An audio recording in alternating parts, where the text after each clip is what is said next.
আসসালামু আলাইকুম এভরিওয়ান, কেমন আছো সবাই? আশা করি ভালো আছো। তো 50 ডেজ চ্যালেঞ্জের বাংলাদেশ ও বিশ্ব পরিচয়ের আজকে আমরা একেবারে লাস্ট অধ্যায় থেকে শুরু করব, মানে 13তম অধ্যায় থেকে শুরু করব, বুঝছি ভাইয়া?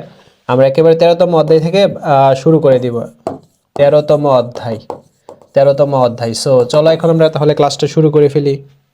সো এখানে দেখো ত্রয়োদশ অধ্যায়, বাংলাদেশ এবং বিভিন্ন আঞ্চলিক ও আন্তর্জাতিক সহযোগী সংস্থা। সো এই অধ্যায়ে আমরা এটা কিভাবে কভার করব, দেখো এই অধ্যায়টা কিভাবে কভার করব। সো এখানে দেখো ইউনিসেফ। সো ইউনিসেফের পূর্ণরূপ কি? United nation international children's emergency fund, অর্থাৎ ইউনিসেফ। সো তারপর আমাদের এইটা থেকে সালটাল আসবে যে বাংলাদেশে এটা স্থাপন হয়েছে কত সালে, বা ইউনিসেফের প্রতিষ্ঠা হয়েছে কবে, কোথায় এর সংস্থা, এরকম আর কি, বা এর কার্যক্রম কি, এরকম।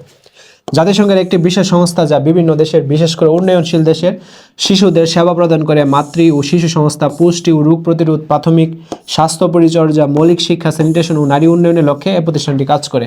তারপর দেখো তোমার ইউনিসেফের সদর দপ্তর যুক্তরাষ্ট্রের নিউ ইয়র্কে অবস্থিত। 1965 সালে ইউনিসেফ শান্তির জন্য নোবেল পুরস্কার পায়। সো এরকমভাবে আর কি। সো এরকম এই যে পার্টটা, এই পার্টটা পড়ার পর তোমাদের কাজ কি ভাইয়া জানো? এই যে আমার যে সাজেশনটা, এই সাজেশনটার এই পার্ট একটা পড়া। যেমন এখন দেখো পার্ট একে কী আছে ভাইয়া, দেখি আমরা পার্ট একে কী আছে। পার্ট একে আছে জাতিসংঘ আন্তর্জাতিক জরুরি শিশু তহবিল, এর ইংরেজি নাম কি? দেখো ইউনিসেফ। সো এটার পুনরূপ দিয়া দিবা। ইউনিসেফ কত সালে প্রতিষ্ঠিত হয়? 1946। ইউনিসেফের সদর দপ্তর কোথায় অবস্থিত? যুক্তরাষ্ট্রের নিউ ইয়র্কে। ইউনিসেফ কত সালে নোবেল পুরস্কার পায়? 1965। ঢাকা কত সালে ইউনিসেফের অফিস প্রতিষ্ঠিত হয়? 1951। কত সালে ইউনিসেফ নিয়মিতভাবে বাংলাদেশে মা ও শিশু উন্নয়ন কাজ করেছে? 1977 সালে। এরকম প্রত্যেকটা পার্ট বাই পার্ট কিন্তু সাজেশন দিয়ে দেওয়া হয়েছে সমাজে।